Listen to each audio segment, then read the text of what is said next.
Hola, ¿qué tal? Bienvenidos a la Universidad Iberoamericana de Puebla al programa Pensamiento Libre. En esta ocasión nos acompaña el doctor Enrique Cárdenas para hablar la historia económica de México. Comenzamos.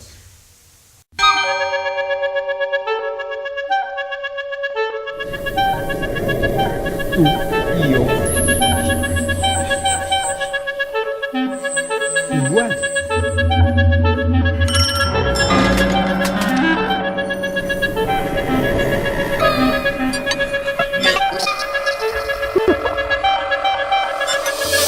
Todos igual.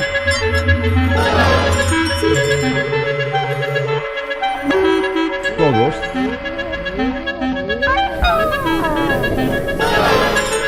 igual.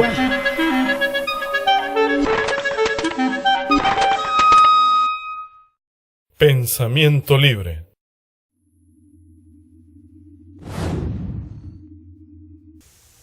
Doctor, pues primero que nada, muchísimas gracias por acompañarnos. Es un placer, muchas gracias por la invitación. Estamos en un contexto especial, el del bicentenario de nuestra independencia primero, revolución después.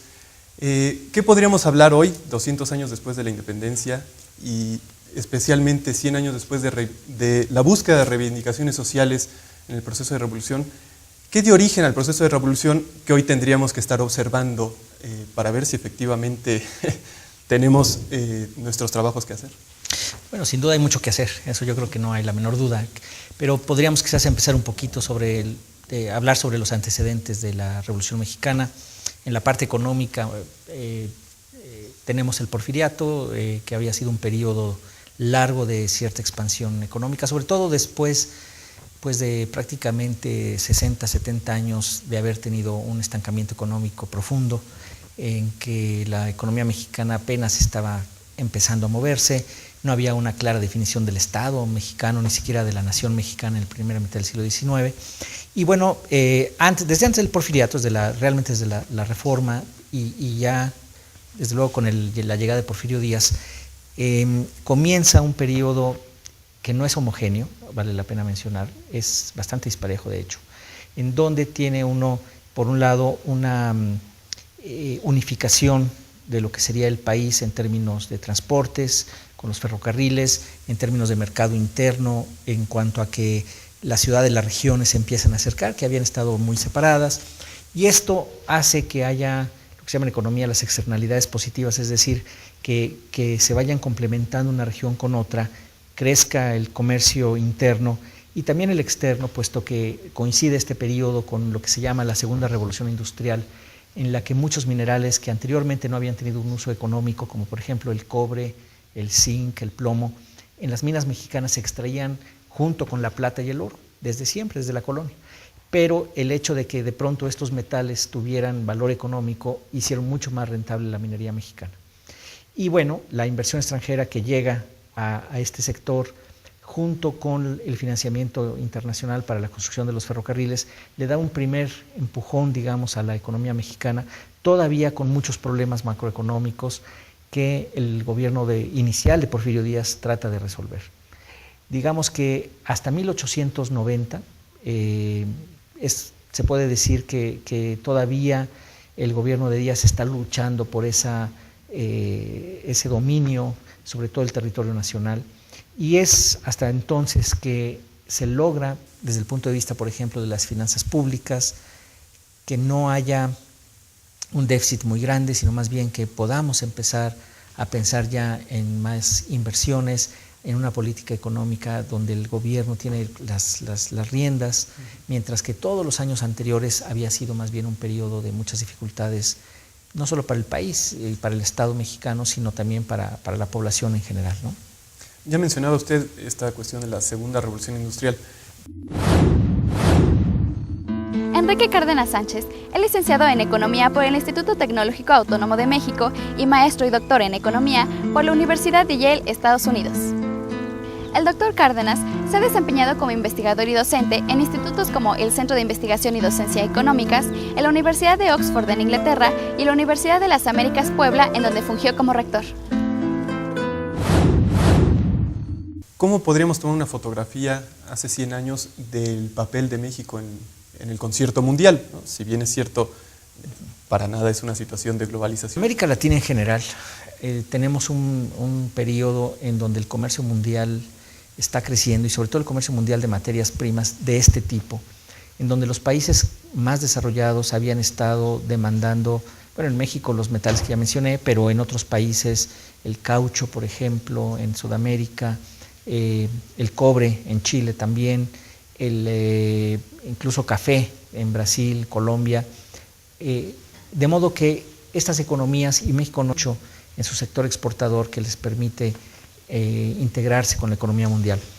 Ahora, pues México ya entonces desde siempre produjo una enorme cantidad de plata, en ese sentido es importante a nivel mundial incluso, pero como decía, en estudios recientes se ha encontrado que este crecimiento de las importaciones, cosas así que tradicionalmente se habían estado importando en México, pues para darle, digamos, ese tipo de satisfactores a las clases más acomodadas, a una importación más bien de bienes de capital, bienes intermedios que permitieron un auge de la industria que dio lugar, por ejemplo, a la fundidora Monterrey en 1995, a la compañía del Buen Tono también, o a la compañía industrial de Orizaba, que era una compañía textil enorme, incluso para ese tiempo, estándares internacionales completamente, de modo que uno podría retratar a México en el contexto internacional que se estaba integrando, digamos, a la economía mundial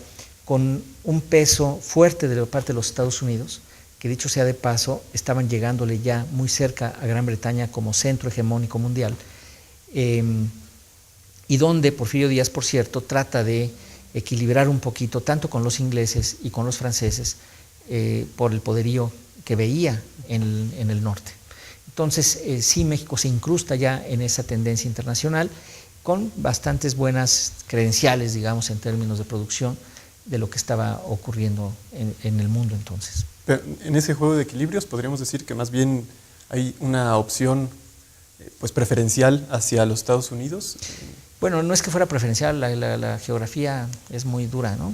La cercanía no da geográfica no da mucha alternativa, y ahí claramente Estados Unidos, que de hecho no tenía tanta inversión extranjera, empieza a incursionar en la inversión extranjera en otros países, y mucho en México.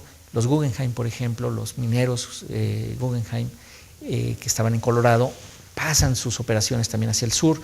La construcción de los ferrocarriles que se da en los años 80 del siglo XIX, van a conectar a la economía mexicana con los intereses norteamericanos. Es decir, los ferrocarriles en México se desarrollan hacia el norte hasta que hay un ferrocarril que viene del norte hacia el sur, ¿no? A veces se critica de que por qué México se tardó tanto y tal. Pues, ¿a qué iban al norte si no había nada del otro lado, no? Entonces, de los primeros ferrocarriles que llegan hasta la frontera norte, llegan ya cuando hay un ferrocarril del otro lado. Y esto es importante destacarlo porque es cuando se permite justamente esta inserción más amplia. Ahora, esto no quiere decir que en las regiones nacionales no hubiera bastante interacción económica. En estos estudios de Sandra Kunz recientes, ella ha demostrado que la carga que circulaba en el país era sobre todo para el consumo interno y no solamente para exportación, como siempre se creyó, ¿no? ¿Se acuerdan ustedes de aquel libro de las venas abiertas de América Latina, en donde se exponía cómo se extraía toda la riqueza nacional hacia el extranjero? Bueno, a través de los ferrocarriles, y aquí Sandra Kunz ha demostrado muy bien que ese no es el caso necesariamente, y que al revés, que incluso hubo una fuerte industrialización en esta transformación de la composición de las importaciones que ya mencionaba, de bienes de lujo a bienes de producción. Juan Manuel Martínez Lubier es ingeniero industrial por la Universidad Iberoamericana Puebla, maestro en Desarrollo, Medio Ambiente y Sociedades por la Universidad Católica de Lovaina, Bélgica. Además es doctor en Gestión Empresarial y Economía Social por la Universidad de Mondragón, España. Y en esta recomposición, este crecimiento industrial, evidente producción de riqueza, ¿cómo fue reconfigurando nuestra sociedad? Pues es muy disparejo, ciertamente. México había sido un país muy desigual desde la época colonial y se mantiene bastante desigual en todo el siglo XIX hasta la fecha, realmente. La construcción de los ferrocarriles, que pone en valor económico muchas tierras que anteriormente pues estaban como abandonadas, da lugar a muchos conflictos entre los pueblos indígenas que pudiera haber por ahí regados todavía y quienes estaban construyendo los ferrocarriles. Esto se traslapa con pues lo que fue la consecuencia de las leyes de reforma de Benito Juárez y de Sebastián Lerdo de Tejada, en donde los ejidos tenían que vender sus propiedades, es decir, tenían que privatizarse. Benito Juárez y Lerdo de Tejada, pensando mucho en el granjero norteamericano, en el American Farmer que le llamaban, que era la base de la economía y de la riqueza norteamericana de la época. Es decir, que los granjeros, o sea, que los habitantes tenían un capital, que era su tierra, y a partir de ella podría crecer. Digo, eso no es ninguna cosa nueva. En la India recientemente, el premio Nobel ¿no? de las microfinanzas, de las empresas familiares, de gente muy pobre, basan mucho de esto justamente en el que tengan una pequeña propiedad, por más pequeña que sea, que les permita ser sujetos de crédito. Y esto pues era el sueño de Benito Juárez. Entonces diríamos, tenemos un primer enfoque de individualización, privatización de los medios básicos de producción. Pues de la tierra sobre todo, ¿no? Que era uno de los puntos claves de lo que fue la revolución liberal y que sacaba, digamos, de lo que eran como las manos muertas que les decían, o sea, de la iglesia y lo que ellos decían también de las comunidades, tierras que según ellos no se estaban poniendo al servicio de la producción. Y esto incrementa entonces la cantidad enorme de tierra que es susceptible de ser trabajada, vendida, transada. Y los ferrocarriles, decía, a la construcción de los ferrocarriles, al poner, como digo, en valor económico muchas de estas tierras que anteriormente pues, no tenían mayor valor más que de producción de subsistencia, generan conflictos y digamos, el impacto de esto más el de las leyes de reforma hacen pues, que haya muchos campesinos desposeídos, mucha gente que pierde su forma de vida, hay migración hacia las ciudades y pues esto polariza todavía más la sociedad. Entonces, ya tenemos los pies puestos en el campo. Si me permite, vamos a una pausa y retomamos ese punto. ¿Cómo no? Volvemos.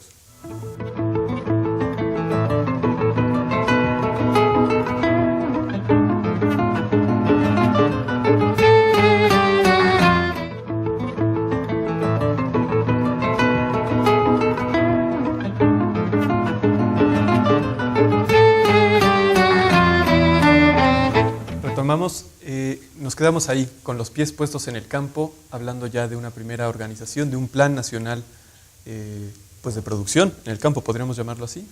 Bueno, más bien de una cierta polarización de la sociedad agraria, que además era la mayoritaria en México, digo todavía el 80 quizás % de la población estaba en el campo, y que viene a complementar lo que estaba ocurriendo en las ciudades y en los centros industriales, que también pues tienen un cierto desarrollo, no un desarrollo bajo realmente. En esta nueva forma de hacer negocios, el sistema bancario se va desarrollando. El primer banco, que fue el Banco de Londres y México en 1864, luego el Banco Nacional de México, que después fue Banamex, ¿verdad? En el 84, y que finalmente le abren una línea de crédito al gobierno, una cuenta de cheques, en realidad no era más que eso, y cómo esta cuenta de cheques le permite al gobierno salvar muchos de los problemas que traía. Eso estabilizó mucho el sistema financiero, porque anteriormente el gobierno a veces no tenía para pagar la nómina, tenía que ir a pedir prestado a quien se le cruzara enfrente, y generaba una tremenda inestabilidad macroeconómica. Pero ya con esta posibilidad, digamos, de poder pedir prestado a un banco y sobre todo, digamos, a lo mejor una línea de crédito de un mes o dos o lo que fuera, le estabiliza la economía, la deuda externa está bajo control y sobre todo ya México se vuelve a ser sujeto de crédito a nivel internacional. Limantour, el secretario Limantour, secretario de Hacienda, logra justamente este tipo de arreglos y uno ve ya empieza uno a ver cómo la figura de Porfirio Díaz pues también va cambiando hacia el final del porfiriato, es decir, al inicio del siglo XX, ¿no? Por un lado tenemos lo que se llama lo que fue la reforma monetaria en 1905, en donde el peso de plata, que había sido la moneda firme de México, tiene que dar lugar a lo que fue el patrón oro, en donde ya el oro era un peso oro, digamos, iba a ser la moneda de curso legal, aunque también la plata seguía funcionando. Y esto sobre todo porque había habido una depreciación de la plata a nivel internacional que hacía cada vez más cara la deuda mexicana, que estaba contratada en oro. Entonces, al devaluarse la plata, pues cada vez le costaba más al gobierno. Y esto hace entonces que haya una reforma financiera. En el campo profesional, Cárdenas Sánchez ha ocupado diversos cargos en la Secretaría de la Función Pública, en la Unidad de la Crónica Presidencial de la Presidencia de la República y en el Banco de México. Enrique Cárdenas se ha especializado, entre otros campos, en Historia y Economía Mexicana Contemporánea y en Historia Económica de América Latina, campos en los que ha impartido numerosos cursos. El doctor Cárdenas ha sido reconocido con el Premio Nacional de Economía y con una distinción por mejor tesis por la Economic History Association.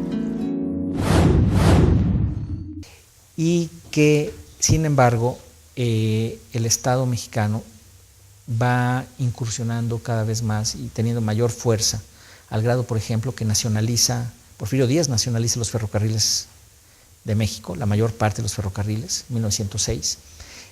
También busca, en 1899,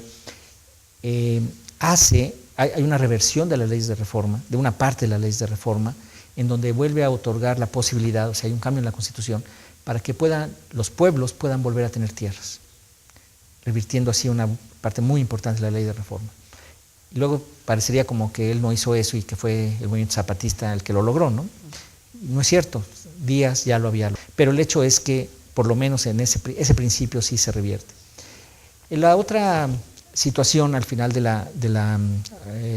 porfiriato, antes de entrar a la parte política, con lo que quisiéramos avanzar después, en la parte económica todavía hay esta idea de que Porfirio Díaz entregó al país a los extranjeros, ¿no? Y que en ese tiempo las compañías petroleras que empezaban a surgir,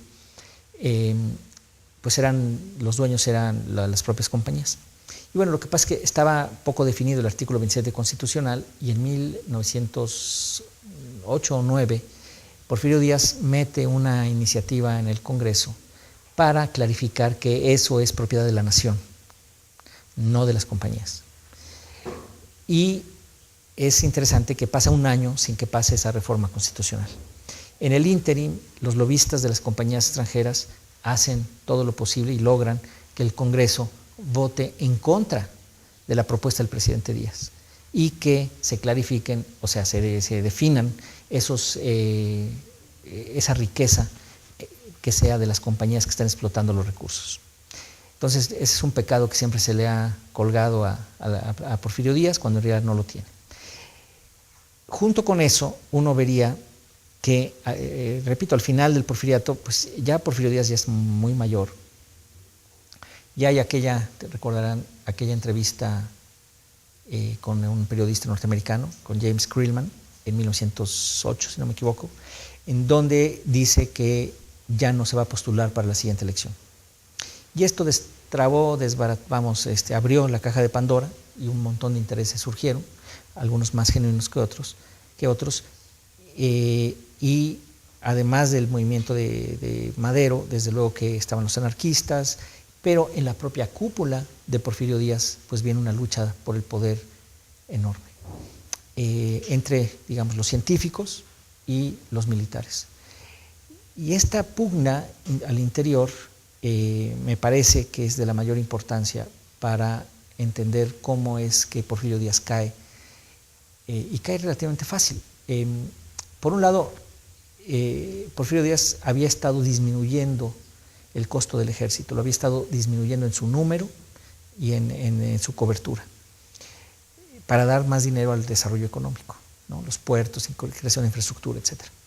Y por el otro lado, esta pugna entre, digamos, Bernardo Reyes, que el general Bernardo Reyes, que era quien, digamos, personificaba a los intereses de un grupo más ligado con las Fuerzas Armadas, estaba en pugna con el grupo de los científicos, encabezado desde luego por Limantour, y finalmente Díaz se decide por los científicos y manda a Bernardo Reyes de embajador a España.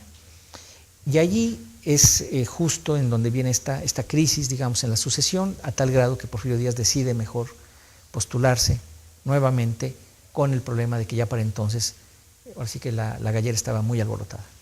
y esto me parece como que va a ser un detonante importante en la Revolución Mexicana. En esta composición, que ya claramente estamos hablando de la composición política, Martínez Lubier ha centrado su interés académico en campos como economía social solidaria, derechos humanos y desarrollo sustentable y medio ambiente, entre otros. Juan Manuel Martínez se ha desempeñado como académico del área de Servicio Social y del Centro de Formación Social y Ambiental de la Universidad Iberoamericana Puebla y fue formador de líderes de la Asociación Tepeyac en Nueva York. Actualmente, Juan Manuel Martínez Lubier es coordinador del Máster en Gestión de Empresas de Economía Social que imparte la Universidad Iberoamericana Puebla. antes de profundizar en ella, el sector industrial, porque siempre tenemos como caracterizada la Revolución Mexicana como estas dos grandes causas, la causa campesina en el sur, la causa obrera en el norte. ¿Cómo todas estas visiones de nación que se tienen desde el centro, esta cuestión difusa en lo político, tiene un impacto concreto en el sector obrero, a tanto que digamos que ahí hay un gran nicho de posibilidades? Bueno, sí hay un descontento efectivamente en algunas de las algunas empresas, en las mineras en Cananea y en la industrial en Orizaba, en Río Blanco, pero este descontento que hay de parte de los obreros tenía mucho que ver, bueno, y de hecho fueron casi algunas circunstanciales. Sí había desde luego conflictos y también, digamos, yo diría, desavenencias entre la gente y el gobierno. Había habido una crisis financiera internacional en 1908 también. Esto había, digamos, generado inestabilidad en la economía mexicana. Sin embargo, aún siendo economista, yo no soy de la opinión de que las causas económicas sean las más importantes en cómo surge la Revolución Mexicana. Me parece que más bien tienen otro origen, y ese origen tiene que ver mucho más con la parte política, pero que subyacente hay un problema social efectivamente. Es decir, la mecha parece ser política, pero la pólvora, pues sí hay una razón real por la cual, pues a la hora de estallar, pues sí hay un componente social más o menos amplio, muy diverso, desconectado uno de otro, tan es así que mucha gente no sabía ni por qué estaba luchando, cada uno tenía sus razones, ¿no? Y esto refleja ese descontento popular. Entre las múltiples publicaciones académicas de Cárdenas Sánchez se pueden mencionar los libros Cuando se originó el atraso económico de México y Política económica en México. Cárdenas ha editado 5 volúmenes de la historia económica de México y publicado un número considerable de capítulos para libros y artículos para revistas especializadas. Y es esa diversidad la que tal vez habría hecho tan largo el proceso, porque finalmente no es una guerra corta, es... Bueno, eso es una razón ciertamente, que hay muchos intereses, muchas facciones, no se sabe bien a bien por dónde va a ir la cosa. Como digo, empieza por la parte democrática, ¿no? de Madero, pero en realidad atrás está el malestar de los mineros y obreros, el malestar de los campesinos, el malestar también de otras clases medias, de otros miembros del gobierno que no tienen acceso al poder, y por lo tanto, mientras luchan Madero contra Porfirio Díaz, está como muy clara la cosa. Pero cuando Díaz es vencido y tiene que dejar el país, y que viene ese interinato de un año con Francisco de la Barra, en realidad, pues ahí se ve que todos estos otros intereses no va a ser fácil aplacarlos. Y por eso es que Madero rápidamente pues no dura mucho en el poder, es traicionado y bueno, derrocado, y entonces se unen las fuerzas en contra de la caída de Madero, pero nunca se llegan a poner de acuerdo. La Convención de Aguascalientes del 14 pues no llega a ponerse de acuerdo, y ahí sí surge una verdadera guerra civil de grandes proporciones, ya mucho menos clara que la que parecía existía en 1910. Entonces, tenemos ahí ya varios elementos: descontento social, unas pugnas políticas tremendamente complejas. Si le parece, vamos a una pausa y regresamos, y cuando regresamos a nuestro tiempo actual, retomamos todo eso y vamos Damos un brinco rápido de un siglo nada más, pero ahora unos segundos y volvemos.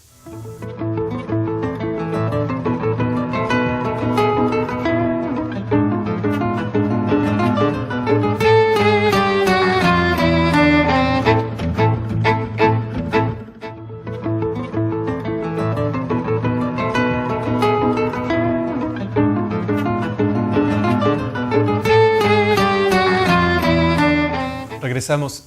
Se habían puesto, ya había usted colocado algunos elementos que detonan la revuelta, el sector social, la condición política, y viene la guerra.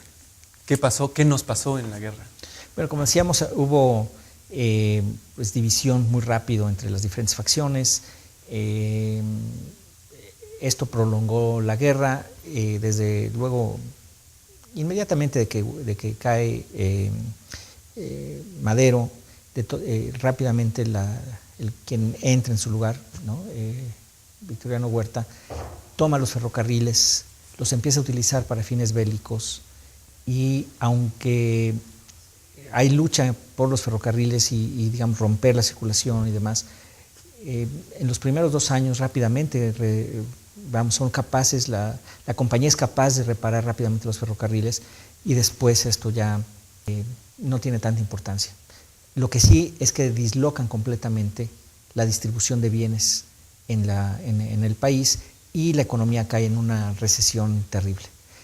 Se vuelve carísimo transportar cualquier cosa, peligroso, y por lo tanto la economía, digamos, prácticamente tiene que volver a un estado de subsistencia en las diferentes regiones. Conforme la parte más violenta de la revolución va cediendo, y después de una estabilización económica, digamos, monetaria muy sui generis, que ocurre en el 16, a fines del 16, en donde es una cosa muy rara, en donde la gente que había escondido su oro y su plata, y que las transacciones se realizaban primero con billetes de banco, y luego ni siquiera con eso, sino con billetes hechos por cada una de las facciones revolucionarias, llega a tal grado el desuso de esos billetes, o sea, la desconfianza por esos billetes. El mismo gobierno ni siquiera cobra los impuestos, sus impuestos con sus billetes, exige que los impuestos sean pagados con oro y con plata, lo cual es una aberración, y rápidamente, llega un momento en noviembre del 16 que la gente saca otra vez el oro y la plata, y de esa manera se estabiliza la economía. De tener una hiperinflación de más de 150%, 200%, se baja rápidamente, porque ahora todo el mundo usa el oro y la plata. Bueno, eso es quizás una anécdota, pero bueno, es un elementito nada más. Pero el hecho es que la economía como tal sufre relativamente poco, no hay una destrucción del capital. Lo que más sufre es el sistema financiero, porque sí, los bancos fueron incautados, perdieron su capital, las facciones tomaban los recursos, no quedó capital propiamente en los bancos, de modo que su recuperación ya después de la revolución fue bastante lenta en todos los años 20 y bastante tortuosa. Pero a partir de los 20 es que se empieza a consolidar digamos, a retomar qué es lo que había pasado con la Constitución del 17, que por cierto, pues como que genera muchas expectativas, sobre todo en los grupos obreros, que no se ven materializados. Tampoco los campesinos. Como sabemos, los primeros gobiernos pues decían que sí, pero no cuándo, ¿no? Sí va a haber derecho a las huelgas, pero no se digo cuándo. Sí va a haber una reglamentación del artículo 123, pero no sé cuándo. Y esto pues da lugar a bastante malestar. Al inicio de los años 20 hay un récord de huelgas estalladas en esos años, que justamente reflejan esta brecha entre lo que prometía la Constitución y lo que realmente estábamos observando. Y esto en los años 20 entonces va a ser más difícil la reconstrucción. El gobierno primero de Obregón pues logra el reconocimiento de los Estados Unidos, el reconocimiento diplomático, y de los otros grandes países, lo cual es un gran triunfo para una revolución, pero con el costo de no tener dinero fresco, de tener una deuda elevada, y por lo tanto de tener dificultad para poder reconstruir el país en esos años 20. John Womack maneja la tesis de esta revolución interrumpida, que finalmente termina con los que no le empezaron. ¿Comparte usted esa idea? Bueno, sí, John Womack habla mucho de cómo se da este conflicto, y que efectivamente la economía sufre relativamente poco. Hay otros autores como Arnaldo Córdoba que dice que efectivamente es y el profesor Gili también, de que es una revolución interrumpida en el sentido de, pues sí, que efectivamente los objetivos iniciales se rompen y si es cierto, es verdad que para 1930 pues ya se están cooptando muchos de los grupos que supuestamente iban a generar una serie de reformas, pues no acaban de cuajar. Quizás de los que mejor cuajan en esa idea inicial es Vasconcelos, con la parte educativa, Gómez Morín, como un joven abogado que después funda el PAN, por cierto, ¿no? Pero que en aquel tiempo, un joven, muy joven, menos de 30 años, genera muchas leyes importantes para el Banco Agrícola, para la Comisión de Caminos, todo un proceso de reconstrucción. Enrique Krause así le llama, es un periodo de reconstrucción de los años 20. Y en este momento es cuando surge la Gran Depresión, que le golpea a México con bastante fuerza y que obliga al país, y bueno, esto coincide desde luego con la llegada primero con el Maximato, por Plutarco Elías Calles, y después con el Maximato, los tres presidentes que le siguieron, muy cortitos como sabemos, a que el Estado tome ciertas riendas del país. La Gran Depresión le va a dar instrumentos de política económica al gobierno, va a hacer que el Banco de México funcione, va a hacer que sea menos difícil aplicar la imposición de impuestos y por lo tanto a poder maniobrar, digamos, con estos instrumentos. Y sobre todo se justifica, se legitima la intervención del Estado en la economía, justamente respuesta a la Gran Depresión y tal como está ocurriendo en muchos otros países. Uno puede ver ahí un rompimiento. Entonces podemos decir que ya en esas décadas tenemos un Estado. No, sin duda, sí, ya hay un Estado y es un Estado bastante activo. Por cierto, Lázaro Cárdenas es mucho menos populista de lo que se dice. Esto también se ha demostrado hace algunos años, en donde es una persona que sí gasta mucho, sí le da preferencia desde luego a ciertos grupos, pero no es a costa de grandes déficits y de grandes excesos, digamos, del gasto. Lo que sucede es que Cárdenas tiene mucho más dinero, porque se está recuperando la economía, tiene muchos más ingresos, y eso sí se los gasta todititos, ¿no? Pero, digamos, no se excede mucho más allá. Los déficits fiscales en la época de Cárdenas son relativamente pequeños, mucho más chicos que los que hay en Estados Unidos, por ejemplo. ¿Y los gasta bien? Pues en general no los gasta tan mal. Yo no sé si los gaste bien completamente, pero bueno, tiene la tarea de consolidar políticamente el país, de evitar que sigan habiendo estas facciones. Todavía tenemos presidentes militares y lo vamos a seguir teniendo en el siguiente sexenio con Ávila Camacho, pero sí se tiene claramente una tarea de construcción del Estado mexicano que se prolonga después en los años 40, 50, en donde el Estado, el gobierno, se va aliando con el sector privado para complementarse y de esta manera generar mucho mayor infraestructura económica que empieza entonces desde el año 32, 33 y no después, por cierto, lo que podríamos llamar como el milagro mexicano. Una tasa de crecimiento del Producto Interno Bruto que va como del 5,5 al 6% y casi sin interrupción, de 1932, 33 a 1981. Son 50 años de crecimiento del 6% en promedio, que es una tasa muy elevada y que permite transformar completamente la faz de México. Y sin embargo esos objetivos revolucionarios de los que hablábamos siguen como merodeando, ¿no?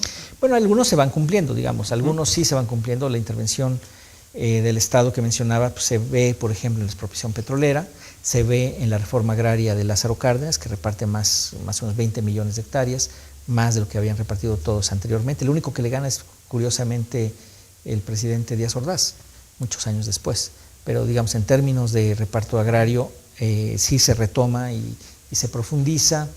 Entonces, en ese sentido sí hay una cierta, sí se reivindican algunas de esas luchas que se tenían. Yo diría que mucho más allá de lo que uno podría quizás pensar. Esta parte de la reforma agraria sí es sustantiva y además es distinta a lo que pasa en otros países de América Latina. Casi en todos lados pasa lo demás, menos la reforma agraria. Y sin embargo, la pobreza y la desigualdad ahí van.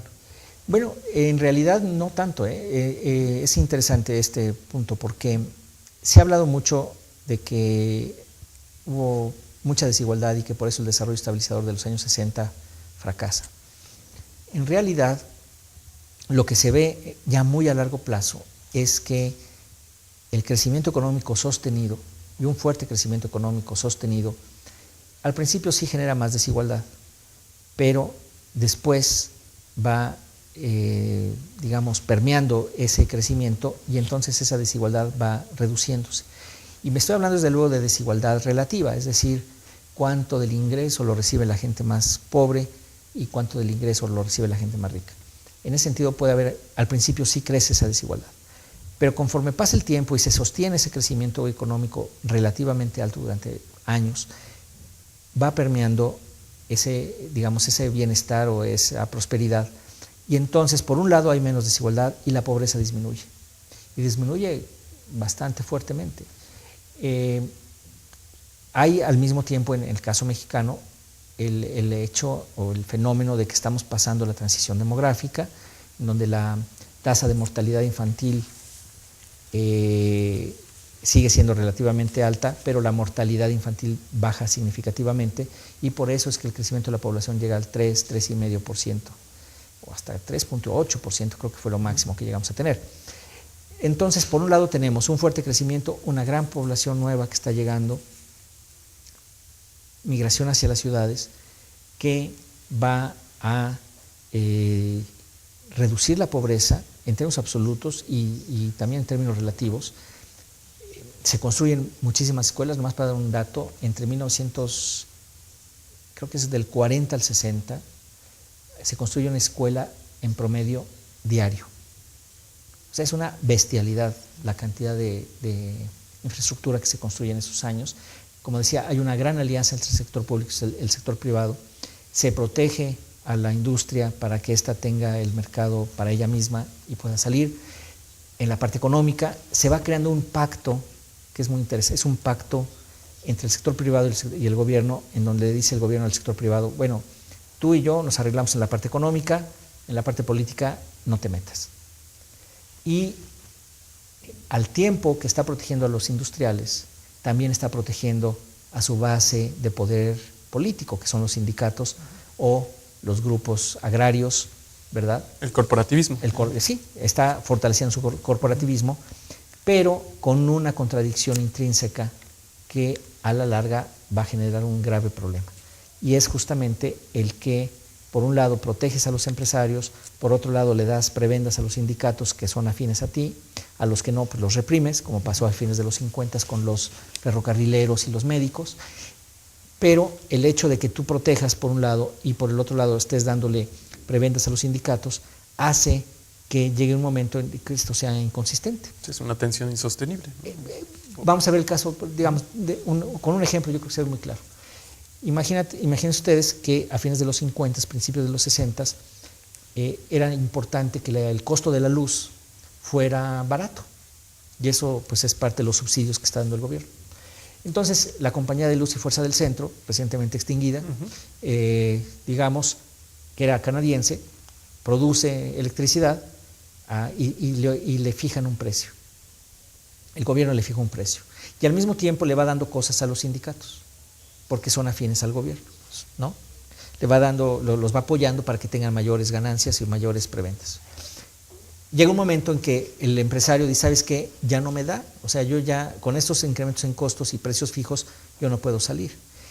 Y aquí viene la contradicción, no se puede quedar bien con Dios y con el diablo, digamos. ¿Por qué? Pues porque una de dos, o el gobierno nacionaliza, o el gobierno le tiene que quitar los subsidios, o sea, bueno, hay de tres sopas. Una, o deja subir los precios, y entonces el empresario ya respira, a pesar de tener costos más altos, o hace que los costos no suban tanto, golpeando a los sindicatos, o bien tiene que nacionalizar, subsidiando entonces a esa industria. Y este tercer camino es el por el que se van. Entonces, por eso es que hay una contradicción en el modelo. No solo es la protección a los empresarios que va a hacer la economía menos competitiva, sino también el aumento en costos a través de los sindicatos, que este corporativismo que era un puntal del sistema político, que va a ir mermando, golpeando, digamos, a la productividad del país. Digamos que se hizo un gigante demasiado fuerte para sí mismo, ¿no? Sí, digamos que ya no podía, va a llegar el momento en donde no sea factible, es decir, no tienes capacidad de, por un lado, apoyar a los empresarios, manteniéndoles un mercado cautivo, no exportas, por lo tanto no tienes los dólares para importar lo indispensable y por lo tanto vas a tener un problema en la balanza de pagos tarde que temprano, las cuentas con el exterior. Si eso ocurre, pues entonces vas a tener estancamiento, un tipo de cambio que se devalúa y pues eso no le gusta a nadie. Y por el otro lado, un sistema, digamos, con los sindicatos o con el corporativismo más bien, porque no solo son los sindicatos, que van exigiendo más y más y más y va mermando la productividad del país también. Entonces, pues eso no es sostenible. Y no hemos mencionado un tema que le propongo retomemos en el siguiente bloque, nuestra muy compleja relación con el petróleo. Sin duda, sí, cómo no, lo hacemos. Bueno, volvemos en un segundo.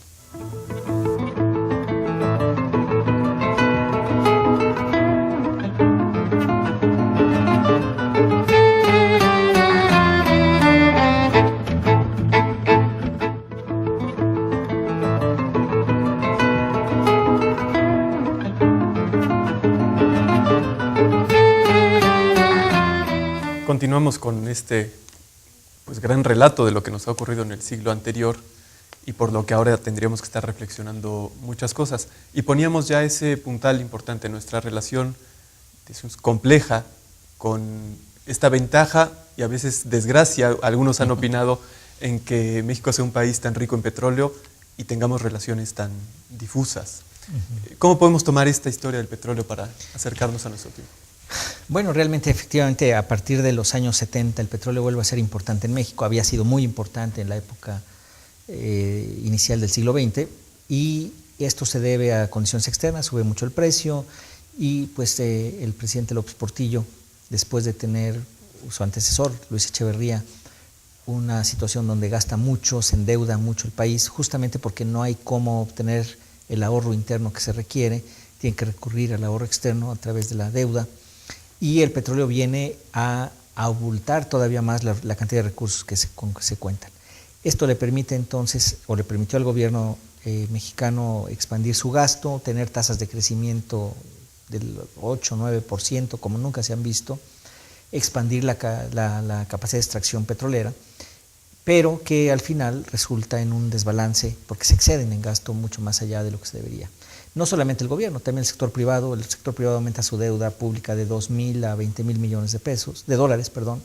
La deuda externa mexicana pasa de 20, que la deja Echeverría, o 22, a casi 70,000 millones de dólares. Entonces, pues hay este exceso de parte de todo el mundo. Y termina con una crisis que todos recordamos en el 82, que tiene, a mi modo de ver, hay un parteaguas ahí con la expropiación de la banca o la nacionalización de la banca, porque al final de cuentas es el rompimiento entre el sector público y el sector privado, en donde se deja esta alianza que había venido ocurriendo, hay demasiados agravios y no se restituye ni siquiera, y ahí se pierde la figura presidencial. De alguna manera Salinas la va a restituir un poco posteriormente, pero realmente no lo logra hacer completamente, y aquella figura casi omnipotente que era el presidente de la República deja de existir. Las consecuencias de la nacionalización y de la crisis del 82 van a ser tales que se ve justo al petróleo como una calamidad o como algo bueno, pero ciertamente destapa una situación en donde este divorcio entre ambos sectores no le permite al presidente de la Madrid, que quiere quedar, por cierto, bien con ambos, con la izquierda y con la derecha, pero que no queda ni bien ni con uno ni con otro. Por un lado, digamos, con la derecha porque no regresa a los bancos, con la izquierda porque medio lo regresa dándoles un porcentaje a los privados, entonces queda mal con los dos y finalmente es incapaz de generar la confianza para que regresen los capitales. Cuando llega Salinas y el presidente Salinas y de alguna manera con la bendición, digamos, de estos cambios, en el mundo están ocurriendo cambios enormes. 1989 cae el muro de Berlín, la señora Thatcher está liberalizando muchas cosas en la Gran Bretaña, Ronald Reagan en los Estados Unidos y Gorbachev, desde luego, con la perestroika en la Unión Soviética. Estos cambios son como el marco para cambios ulteriores en México. Vienen estas reformas, como sabemos, que son profundas algunas, pero se quedan cortas al final de cuentas. Volviendo al tema de la contradicción de la que hablábamos, es interesante. El diagnóstico era: tenemos una economía poco competitiva porque ha sido protegida durante demasiado tiempo, abramos la economía.